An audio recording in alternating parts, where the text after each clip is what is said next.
Salut tout le monde, j'espère que vous allez bien. Bienvenue dans ce nouvel épisode de mon podcast Raconte ta vie. Aujourd'hui, je suis trop contente, guys. J'accueille Alexandre, Hello. mon ami.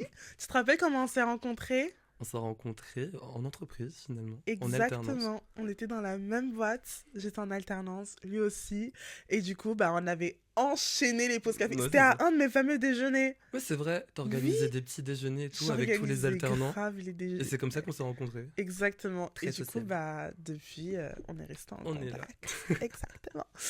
Donc, le thème de cet épisode est entre crise identitaire et renaissance, son déclic. Donc, normalement, ça vous donne un peu le contexte, où est-ce qu'on en est, etc. Mais si tu veux bien, on va reprendre depuis le début. Est-ce que tu pourrais nous parler de ton enfance? Bah écoute, j'ai eu une enfance qui était plutôt normale, on va dire, plutôt conventionnelle. Donc du coup, je Mhm, suis fils unique. J'ai grandi dans le 92 à Puteaux. Et puis mhm, j'ai fait ma scolarité également dans le 92. J'ai fait mon collège à Neuilly, j'ai fait mon supérieur à Courbevoie et à Nanterre. Enfin, je mhm. suis parti un an du coup à l'étranger, en Suède et en Belgique. Mais je Ouh. suis resté principalement avec ma famille pendant une bonne partie de mon enfance. Bah écoute, ton séjour en étranger, on va en parler un peu plus tard. Ok. Mais si on revient juste à ton adolescence, Ouais. est-ce que tu pourrais un peu nous dire ce qui te revient en premier par rapport à la relation que tu avais avec toi-même à ce moment-là? La relation que j'avais par rapport à moi-même, elle était plutôt compliquée.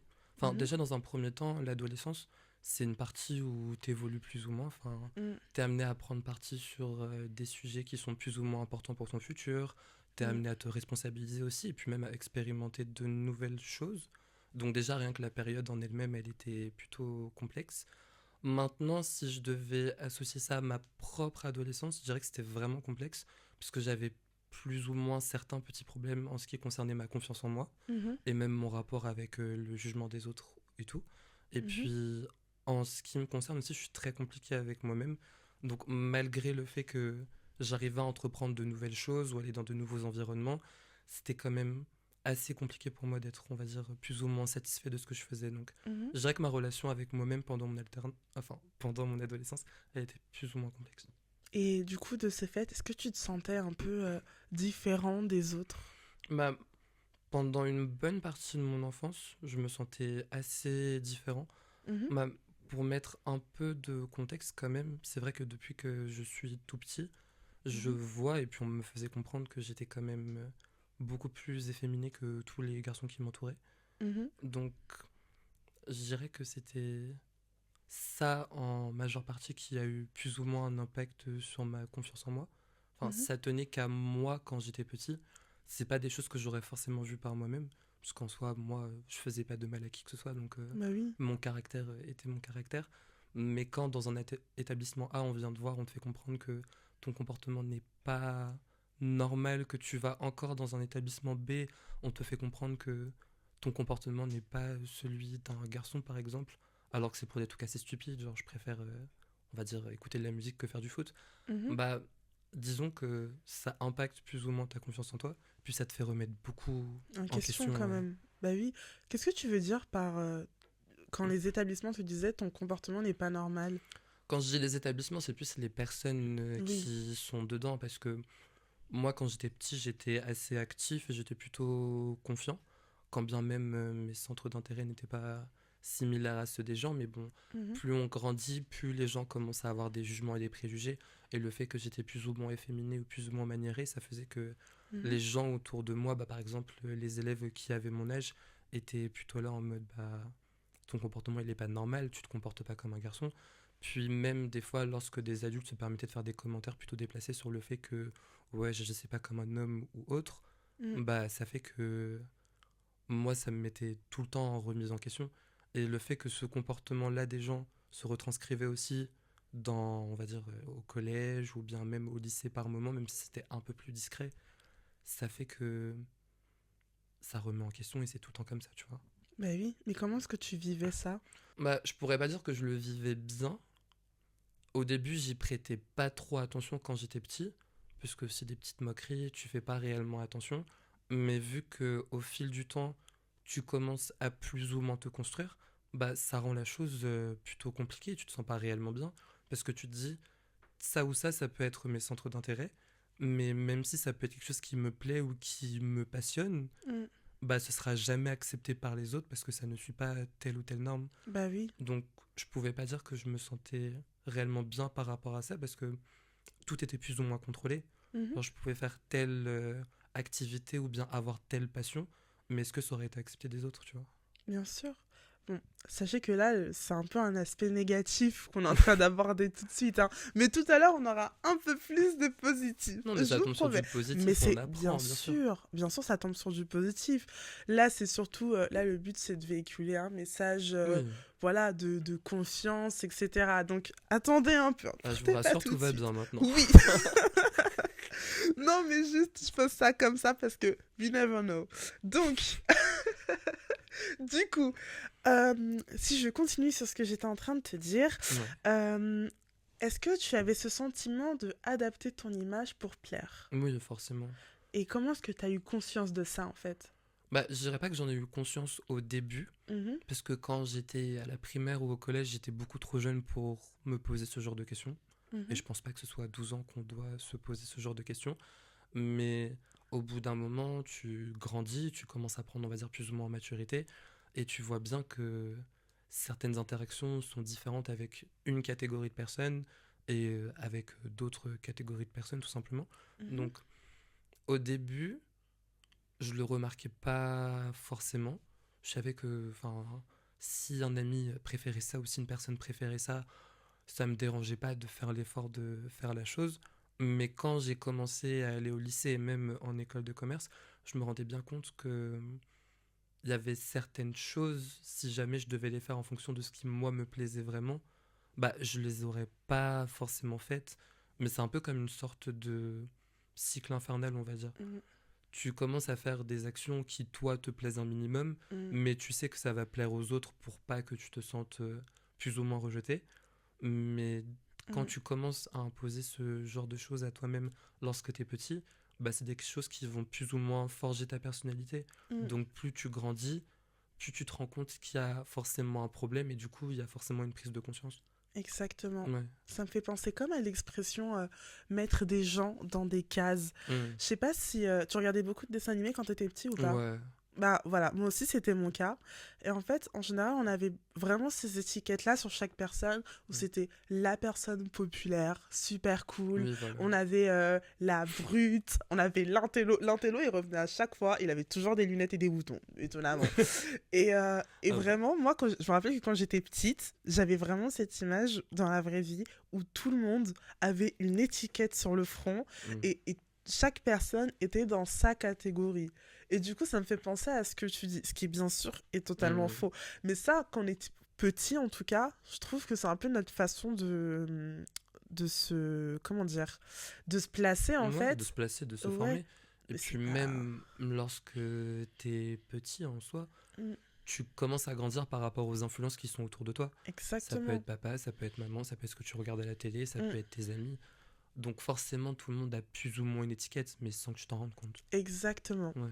Donc, du coup, ça m'a grave fait penser à ça. Même à l'épisode de Tessa aussi, on avait dit un truc comme ça. Mais Ok. franchement, ça m'a trop fait penser à ça.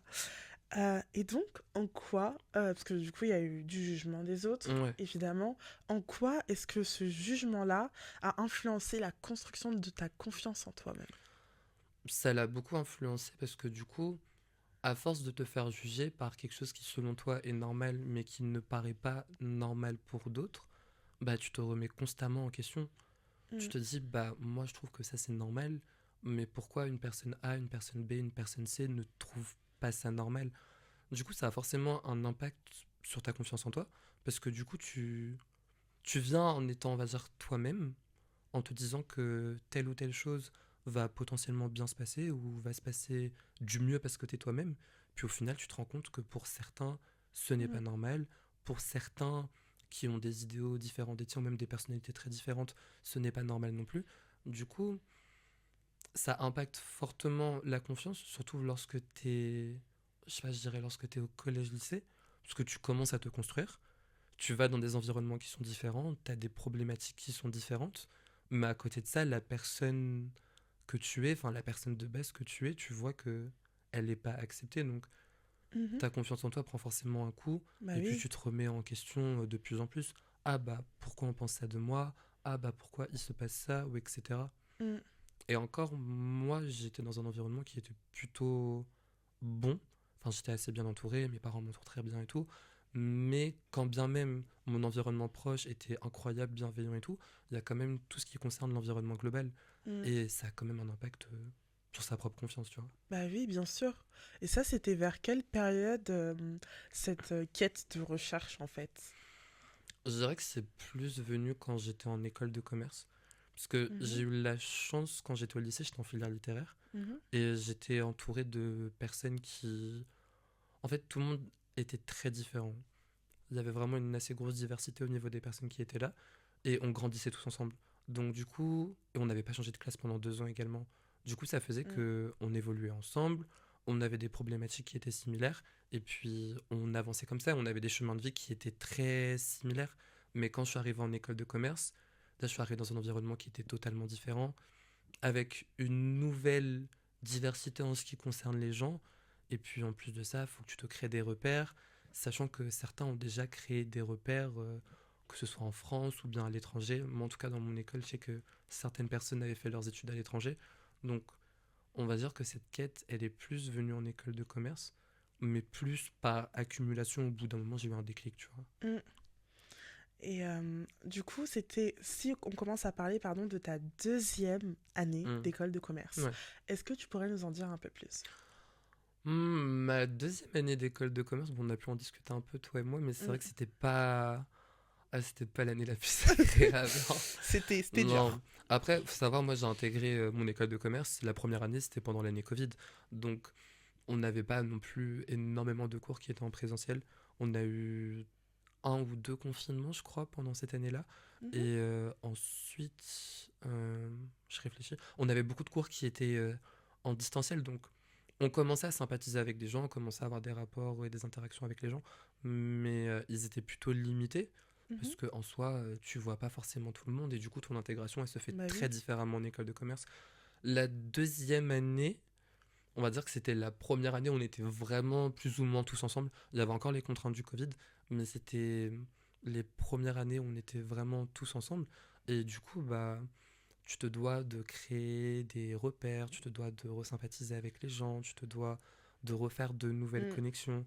Et moi, quand je suis allé en école de commerce, en vrai, j'avais plus ou moins gardé la même mentalité que j'avais au lycée, Mhm. ce qui en soi m'a aidé sur certains points, mais sur d'autres points, j'allais dans un nouvel environnement, donc c'était Mm.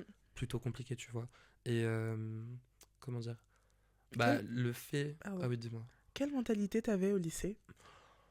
Au lycée, en soi, j'étais bien entouré avec mes potes, je me débrouillais plutôt bien, donc j'avais plus une mentalité. Bah, c'est un peu similaire à la mentalité que j'ai maintenant, mais plus quelque chose du style oui, bah, si je veux avoir telle ou telle chose, je l'aurai facilement, je vais travailler pour, mais je vais Mhm. l'avoir. J'étais plutôt confiant sur certains points, pas forcément sur tout, mais dans la globalité, je me disais, bon, il y a des trucs qui vont pas, mais si je veux avoir telle ou telle chose, faut que je fasse ça et je peux potentiellement l'avoir. Et Mhm. en allant en école de commerce, déjà on était beaucoup plus, il y avait des personnalités qui étaient très différentes. Et je me suis rendu compte que bah il y a forcément des efforts qui allaient être mis qui sont différents, pas forcément scolairement, mais plus d'un point de vue relationnel et social. Mhm. Ok. Et du coup, désolé, parce que du coup, je t'avais coupé en plein Ouais, milieu. pas de souci. Donc, tu es en train de me dire que tu avais la même mentalité du lycée en études supérieures. Ouais, je m'étais dit que les choses arriveraient potentiellement de la même manière, surtout. Ok, je vois ce que tu veux dire. Ce qui n'a pas été le cas du coup. Pardon. En fait, c'est la fatigue, guys.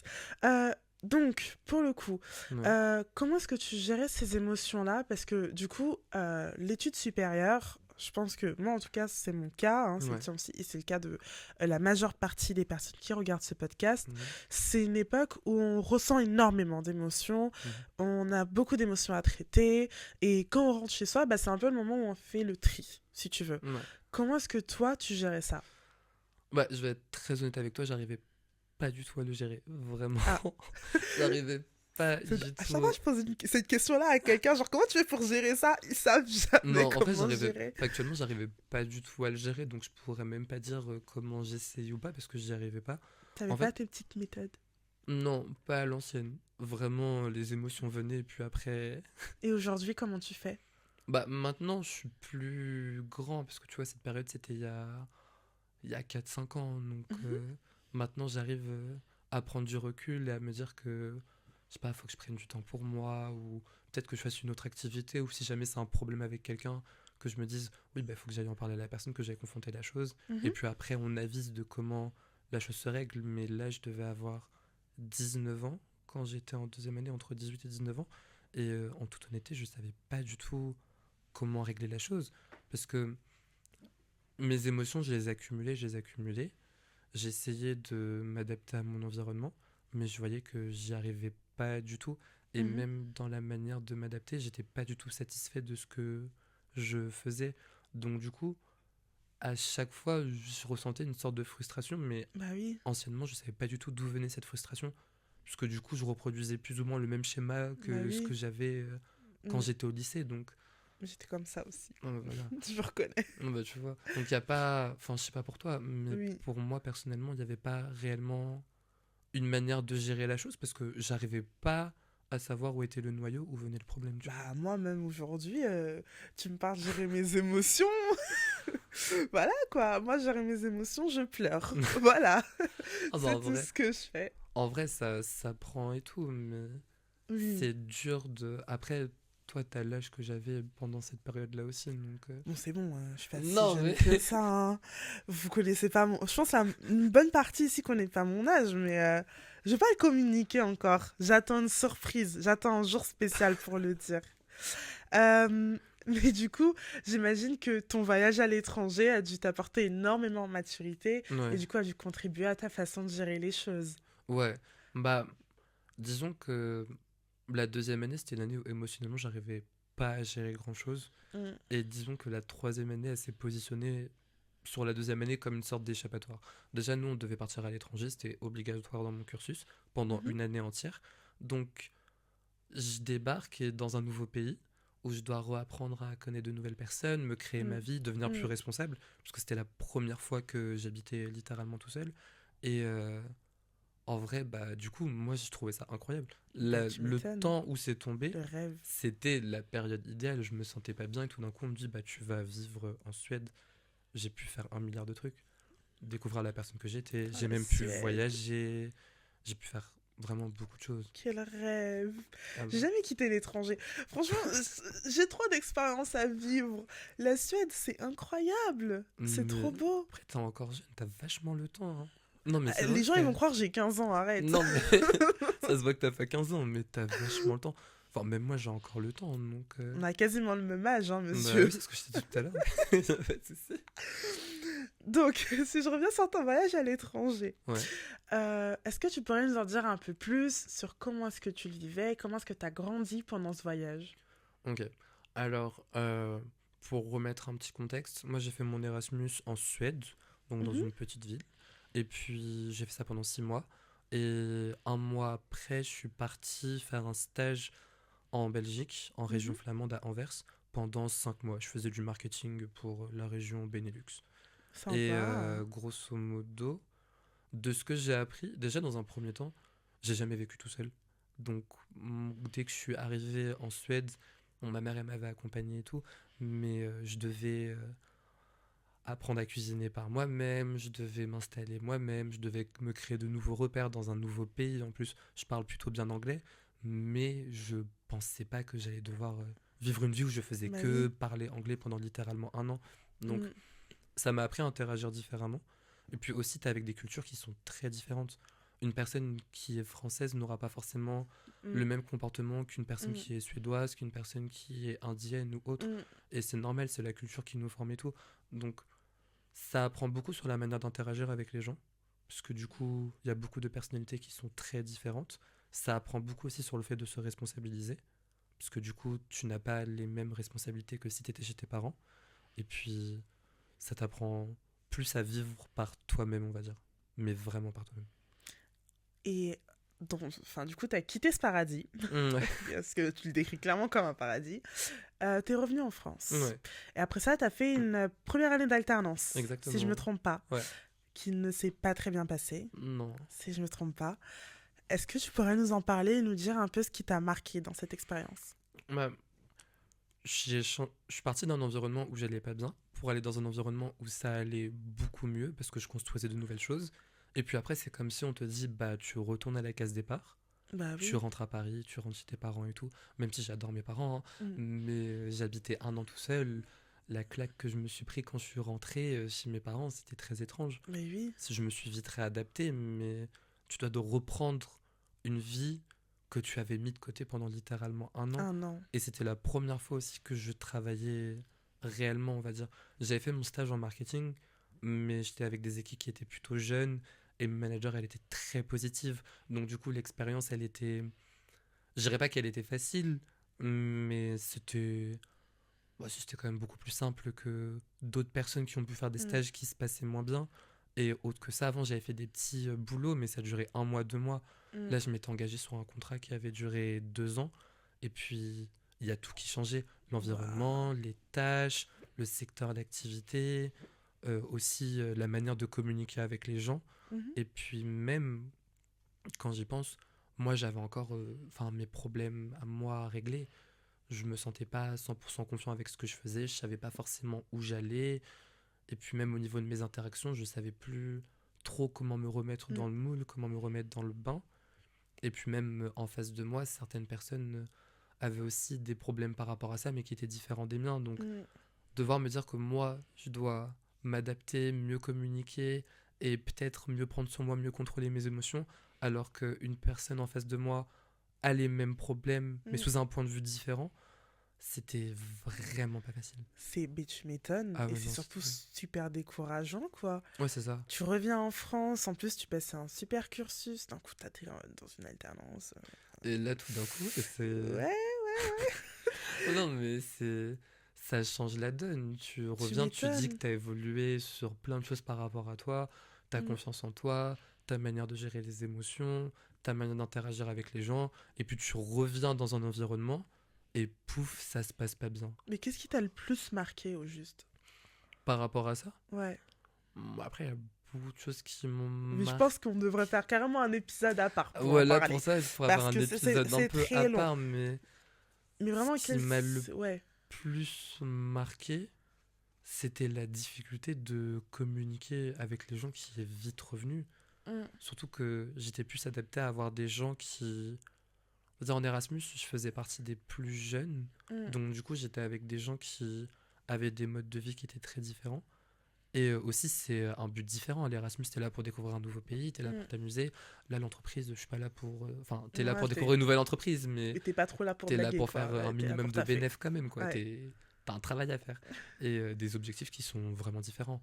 Donc, voir que la communication marchait pas, et voir que, bah, même si moi j'étais fautif, le truc qui était à l'extérieur, je pouvais rien faire pour, c'était une catastrophe.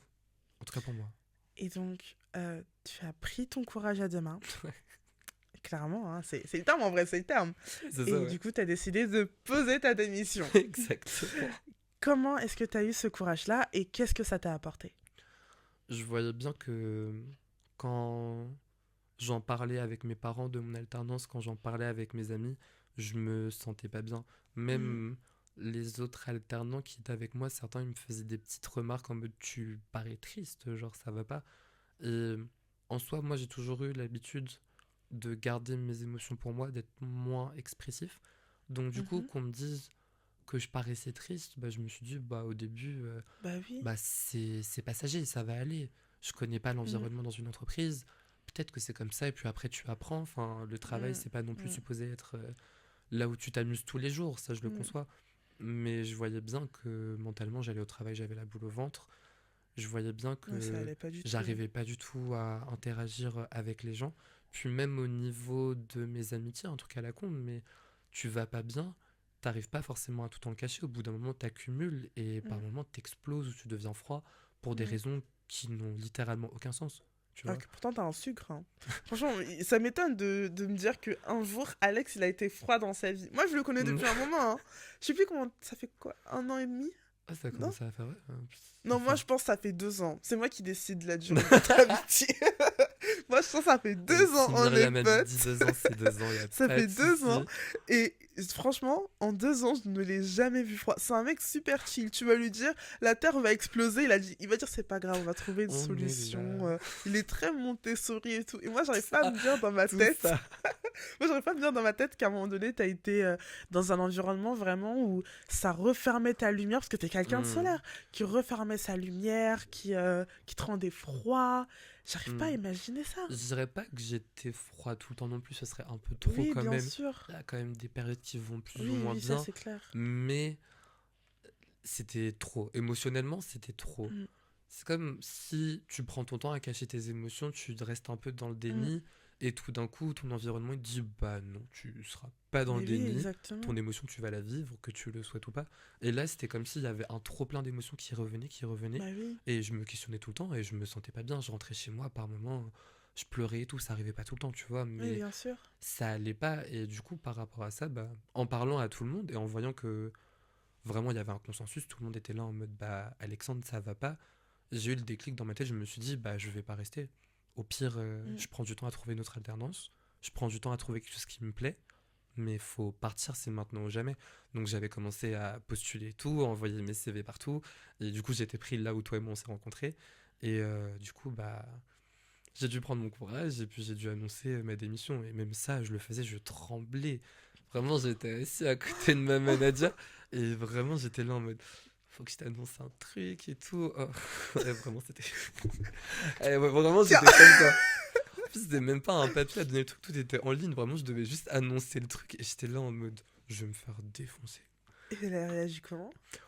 Bah, sur le moment, je me suis fait défoncer, hein.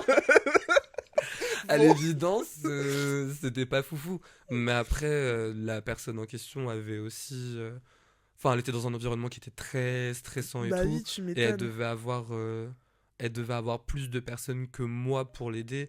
Donc, je comprends qu'elle avait ses problèmes aussi. Et ni elle ni moi, Ouais. on avait réussi à Mais comprendre toi, tu pouvais ça au pas début. rester là, Ouais, quoi. c'est ça. Moi, je pouvais pas rester parce Mm. que même si on avait pris, elle et moi, le temps de discuter ensemble, de voir qu'elle avait ses problèmes de son côté, que c'était trop pour elle et que moi j'avais mes problèmes, que c'était trop pour d'autres raisons, t'arrives pas à le savoir au début. Tu vois Mm. juste qu'il y a un gros mur d'un point de vue Mm. communication et Mm. t'es là en mode bah la personne en face de moi elle m'énerve.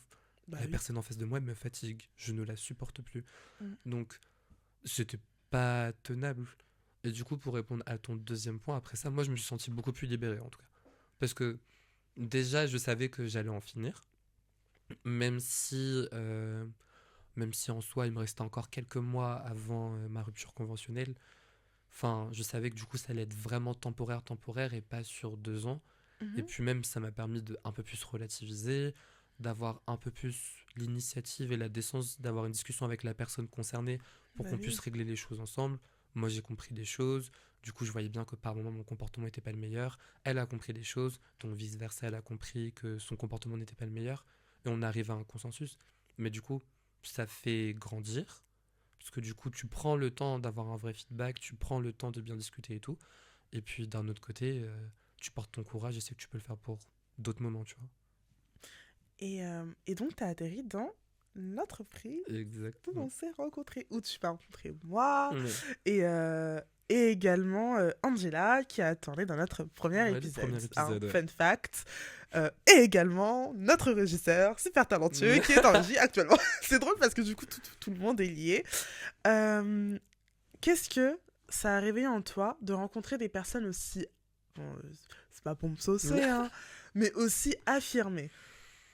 Bah, dans le cas où moi, j'avais beaucoup de problèmes avec l'idée de d'être, on va dire, centré avec moi-même, de pouvoir affirmer ma personnalité avec le temps, vu Mm. que avec l'accumulation des jugements des autres et la communication qui était plus ou moins bancale, déjà dans un premier temps, ça m'a appris à me dire, bah, tous ces gens-là sont très différents, mais tous ces gens-là sont adorables. Et tous ces gens-là, surtout quelque chose qui démarquait bah, du coup tout notre petit groupe, c'est que tout le monde était, on va dire, se permettait d'être vulnérable émotionnellement, se permettait de pouvoir exprimer ce qu'il ressentait réellement ou pas. Mm. Et quand toi, tu es coincé dans ton propre environnement où tu te dis, bah, j'ose pas exprimer ça parce que j'ai peur de ce que telle ou telle personne peut penser, j'ai peur comment ça peut être reçu, bah, du coup, ça t'apprend à voir les choses de manière totalement différente. Tu te remets en Mm. question, tu te dis, bah, en vrai, exprimer ça, je pourrais le faire parce que telle personne le fait et moi je le prends bien. Et puis si Bah la oui, personne en face de moi le prend pas bien alors que je mets les formes, que je le dis de manière bienveillante, bah c'est que cette personne elle était tout simplement pas faite pour être dans mon entourage. Et en vrai c'est ok, genre t'es bah pas oui. obligé d'être ami avec tout le monde ou apprécier tout le monde du moment que toi t'as ta ligne conductrice et tout. C'est le plus important, tu vois. Et donc du coup le fait d'être avec des gens qui avaient tous une personnalité très différente et très affirmée, ça fait que moi aussi je me disais bah il y a plein de choses qui me différencient de ces gens et j'arrive maintenant à voir ce que c'est. Donc aussi, ça te permet de forger ce que Mm. toi, tu es en tant que personne. Donc Mm. ça apporte beaucoup. Ça fait plaisir à entendre Ah bah que ouais, ton t'es concerné en plus. expérience avec Flo moi aussi, s'est Angela si aussi bien et passée. tout le monde. Mais ça, on en parlera à la fin, ça, au remerciement. Ça va être bien long. Ça va être très très long. Et donc, de là est née une nouvelle façon de t'exprimer. T'avais un journal. Ouais. C'est bien ça. Est-ce que tu pourrais nous en parler? Moi, personnellement, j'ai beaucoup de mal à exprimer mes émotions où soit je me sens coupable ou soit je me sens honteux. Et du coup, je me suis dit, les garder pour moi, à l'évidence, ça ne marche pas. Mm. Donc, faut bien trouver un moyen de les exprimer. Et à défaut de pouvoir les dire, parce que tu sais pas comment ça va être reçu, ou tu sais pas si tu vas le regretter ou pas, bah tu peux tout simplement l'écrire. Mm. Et du coup, je me suis dit, en vrai, le journal, c'est plutôt une bonne idée. J'avais un ami qui m'avait offert un assez gros carnet avant que je parte en Suède, et je l'avais jamais vraiment utilisé parce que je voyais pas pourquoi écrire, je voyais pas non plus, comment dire, l'intérêt parce qu'une bonne partie de mes pensées, elles étaient plus ou moins négatives ou j'arrivais pas à les exprimer. Et je me suis dit au final, bah c'est un carnet qui m'appartient. Je peux écrire tout ce que je ressens Bah oui. comme je le sens. J'ai pas besoin de le structurer, j'ai pas besoin de le contrôler. Et du coup, dès que je sentais que j'avais un trop plein d'émotions, je me suis dit, bah pourquoi pas l'écrire finalement. Mm. Peut-être que ça va me faire réfléchir, peut-être que ça va me faire prendre du recul, mais juste tout simplement le matérialiser quelque part pour ne pas l'oublier ou pour ne pas l'accumuler et avoir de la rancœur. Du coup, dès que je me sentais pas bien, je commençais à écrire et j'essayais de voir ce que moi ça me provoquait, ce que ça me faisait Mhm. ressentir. Et puis au final, bah moi en tout cas, je sais que c'est quelque chose qui marche très bien pour moi. Puis Mhm. même aujourd'hui, ça m'aide à pouvoir m'exprimer beaucoup plus librement. Par exemple, le fait de faire un podcast là maintenant, je l'aurais Mm. potentiellement pas fait il y a 1 ou 2 ans, tu vois ce que je veux dire? Mais c'est vrai que t'as eu Enfin, t'as quand même fait un sacré travail sur toi-même, hein. Ouais, c'est ça. Ça fait combien de temps que tu travailles sur toi-même? Je pense, j'ai eu l'idée de vouloir travailler sur moi-même il y a longtemps, mais je dirais Mhm. pas que je m'y suis pris de la bonne manière. Ah. Dans le sens où tout le monde, après moi c'est mon cas, plus jeune on va dire, j'essayais plus ou moins d'atteindre une sorte d'idéal en me Mm. disant, moi je veux devenir comme ça, je veux que ma personnalité soit comme ça, je veux pouvoir acquérir ça, ça, ça, ça, ça. Mais quand tu vois que tu n'obtiens pas ce genre de choses, du coup, bah, tu éprouves de la frustration, de la tristesse. Tu te dis, bah, pourquoi pas moi, tout simplement. Alors que, avec le temps, je me suis dit, bah, il faut que j'apprenne à l'évidence à m'aimer, mais apprendre à s'aimer, c'est pas non plus se trouver parfait ou autre. C'est de Mm. pouvoir accepter ses qualités, pouvoir accepter ses défauts, mais ne pas être passif aux défauts. Les améliorer, mais te dire, bah, écoute, je vis avec ça, j'ai ces qualités-là, j'ai ces défauts-là, c'est ma personne. Et Mm. puis, on verra ce que je fais avec, mais juste apprendre à m'accepter différemment et après à me dire, bah ça je galère, mais plus tard ça se passera beaucoup mieux, tu vois. J'aime bien ta façon de penser. Et bah, Vraiment. ça a pris du temps. Tu m'étonnes. Et aujourd'hui, t'en es où? Enfin, comment t'es là? Mentalement, je dirais que. Je vais pas dire que tout est parfait, Bien sûr. mais. Enfin, j'ai une assez bonne confiance en moi aujourd'hui.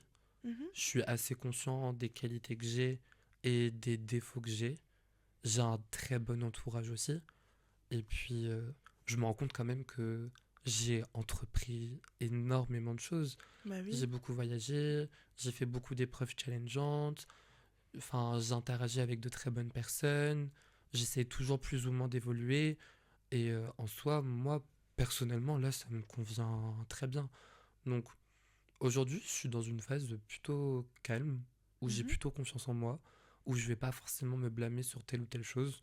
Si j'échoue un truc, je vais me dire, bon bah c'est chiant, mais on va aller de l'avant. Et si je réussis un truc, bah je vais être là en mode, bah je suis content, je l'ai mérité, et puis on espère que ça va se reproduire après. Donc pour l'instant, ça se passe plutôt bien. Il y a forcément Mhm. des moments où tu te sens moins bien, Bah oui. mais tu peux relativiser et puis tout est améliorable d'une manière ou d'une autre. Donc, si Au ça vient pas final, maintenant, ça viendra après. Chacun son bah temps, oui. chacun son heure. Et puis, Juste un mec chill, en fait. Genre, vraiment, c'est juste un mec chill qui est sur un podcast et qui nous dit que peu importe ce qui arrivera, bah écoute, surfe sur la vague non, et... mais je pense que ça arrive. Je pense que Ouais, ça arrivera comme ça pour tout le monde, que ce soit bien pour sûr. toi ou pour toutes les personnes qui Mm, vont écouter ce podcast. Mais c'est pas forcément quelque chose qui est évident dès les premiers moments où tu commences à avoir du mm, doute et tout. Mais mm, le plus important, c'est de se dire que même si j'ai du doute, même si je vais potentiellement échouer, même si peut-être que je vais réussir, j'avance quand même, j'essaye. Si je vois que ça marche pas et que j'ai envie de réessayer, je réessaye. Si je vois mhm. que c'est pas fait pour moi, bah il y aura forcément quelque chose d'autre qui sera fait pour moi, tu vois ce que je veux dire? Bien sûr, je vois ce que Voilà. tu veux dire. Et je vois que t'es plein de messages. Alors, est-ce que... non. Question. Et c'est Mhm. une de mes préférées en plus. Si tu devais dire quelque chose au toi d'il y a genre 5 ans ou alors qui était dans cette période-là où il se cherchait, qu'est-ce que tu lui dirais? Au mois d'il y a 5 ans, bah, je dirais de pas trop s'en faire. Tu vas t'en sortir. Genre, je le vois, tu t'en sors plutôt bien. Vraiment la DA du mec chill. En fait, Voilà, c'est voilà. ça. En fait, ça Non, va aller. mais tu vas t'en sortir. Tu vas avoir des petits problèmes, mais Mm, n'essaye pas d'être la personne la plus parfaite du monde et n'essaye surtout pas de t'adapter, on va dire, tout le temps aux gens. Prends mm, ce qui te fait plaisir, prends le temps de voir ce qui, toi, te rend heureux, et puis après, tu verras ce qui rend heureux les gens. Mais si toi, tu n'es pas heureux, si tu n'es pas confiant, ça sert à rien de vouloir aider les gens à être heureux ou confiants, parce que bah, mm. tu sauras même pas comment faire. Donc, prends le temps pour toi, et puis les choses viendront avec le temps tranquillement. C'est très très beau comme message. Moi, franchement, j'aurais été le Alexandre d'il y a 5 ans, je serais en train de pleurer. Hein. Moi, c'est trop les messages qui me font chialer. Je sais pas pourquoi. Faut Genre, un pas, truc, faut pas. les trucs de confiance en soi, là, ça m'émeut. Ça m'émeut, pardon. Et si tu devais donner un message à toutes ces personnes qui nous écoutent aujourd'hui, qu'est-ce que tu leur dirais? Je vous dirais de faire tout ce qui vous enchante en vrai, du moment que ça fait pas du mal à qui que ce soit. Enfin, prenez le temps d'expérimenter les choses, prenez le temps de faire des erreurs parce que c'est comme ça que vous allez apprendre. Aussi, apprenez à vous accepter tel que vous êtes, vos qualités, vos défauts. C'est pas parce que vous avez telle qualité ou tel défaut aujourd'hui que vous allez forcément avoir ces qualités et ces défauts plus tard, en tout cas plus au niveau des défauts. Mm, Du moment que vous êtes conscient de la personne que vous êtes, vous pouvez forcément toujours améliorer plus ou moins la personne que vous êtes et du coup devenir ce que vous visez tout simplement. Donc prenez le temps de faire des erreurs. Si vous échouez sur un truc, c'est pas très grave, ça arrive à tout le monde. Et puis, ouais, laissez-vous avancer, puis osez entreprendre surtout. Que ce soit des petits trucs à la con ou que ce soit de grosses épreuves, vous allez toujours en avoir une grosse satisfaction. Moi, par exemple, j'ai fait le marathon l'année dernière. J'aurais jamais pensé faire un putain de marathon. Et me voici, me voilà. Et là, je le refais cette année. Puis ça m'a permis d'être plus sportif, avoir plus de détermination. Et c'est un petit événement. Soit c'est un truc qui arrive chaque année. Donc, mm. toutes les petites épreuves, même si vous vous dites que telle ou telle personne pourrait vous juger par rapport à ça, faites-les quand même. Et puis, au moins, vous êtes sûr que vous regrettez pas d'avoir loupé quelque chose. Moi, je suis trop fière de toi. Je En- suis fier de toi aussi. Elle a fait un podcast finalement.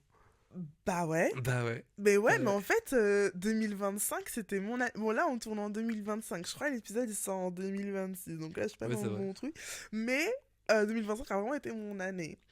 En tout cas, on va passer aux remerciements. Donc, tout d'abord, je vais remercier la régie, Florian, qui s'occupe du son et de la vidéo avec un professionnalisme du jamais vu. Toujours. Ensuite, on va remercier Britney, notre community manager. Je crois que Britney elle est en train de dormir. Elle a du vice, hein. Oh Non, mon dieu. attendez, je vous explique pourquoi. Oh mon Parce dieu. que elle disait, ouais, à chaque fois que t'introduis Flo, il a le temps de dire un petit coucou et tout. Moi, après, quand tu dis mon nom, j'ai pas le temps de parler. Maintenant, je lui donne le temps et elle dort. Ah, bon. Donc, attends, On l'a refait, on l'a refait. On l'a refait, les remerciements. alors si tu veux bien, on va passer aux remerciements Ouais, maintenant. bien sûr. Tout d'abord, j'aimerais remercier la régie, donc Florian, qui s'occupe du son et de la vidéo avec un professionnalisme jamais vu. Salut. Ensuite, je souhaite remercier Britney, notre community manager. Hey, C'est bon, t'as pu dire? c'est bon, c'est des pics là. Vas-y. Excusez-moi, guys. Ensuite, j'aimerais remercier ma sœur, Aïssata, et ma famille. Bisouilles. Est-ce que t'as des remerciements à faire? Bah, déjà, j'aimerais bien remercier Myriam qui a pris le temps de Merci. m'interviewer finalement. De remercier notre community manager et la régie aussi. Et puis même, et puis même toutes les personnes qui m'ont entouré dans ce beau chemin qui fait que je suis la personne que je suis aujourd'hui. Donc, merci tout le monde et je vous remercie tous aussi de m'avoir écouté. À l'évidence. Oh, t'es trop On est très chou. contents. Enfin, on fait un petit coucou aussi à nos amis. On a beaucoup d'amis, hein, mais si on doit tous les mentionner. Mais moi, je mentionnais les principaux. Enfin, les. Désolé. Les Pour ceux qui ne principaux seront pas dans cette liste. Désolé. Mais Eh ben, Angela, Mansi, Danieta. Toi, t'es déjà là. Florian, il est déjà là. On a qui d'autre? Ah, moi j'ai Eléa, Angèle, Angel. Eléa. Qui d'autre? Il y a Qui d'autre? trop de gens. Il y a trop de gens. Mais tous les gens qui Mais étaient dans notre toutes, c'est ça. entreprise, on vous fait tous un gros coucou. Et surtout, guys, merci à vous de nous avoir écoutés. En tout cas, comme vous le savez, nous avons maintenant notre propre site internet, mais nous sommes également présents sur toutes les plateformes d'écoute, donc Spotify, Apple Music, YouTube, Deezer, ça j'ai déjà dit, je pense. Également, nous sommes présents sur Instagram et nous serons présents sur TikTok au moment où cet épisode sera publié. Donc n'hésitez Et- pas à nous faire un petit tour, hein, Ouais. nous donner votre avis, c'est avec grand plaisir qu'on vous écoutera. En tout cas, écoutez, c'était le podcast Raconte ta vie. Merci beaucoup, prenez soin de vous et on se retrouve très vite pour le prochain épisode. Bisous, Bisous tout le bye. Love, love, cœur, cœur. Ouais. C'était quoi ce boucan là? C'était moi qui faisais tomber mon stylo. T'as du vis, hein? C'est à la fin que tu fais tomber ton gros stylo là.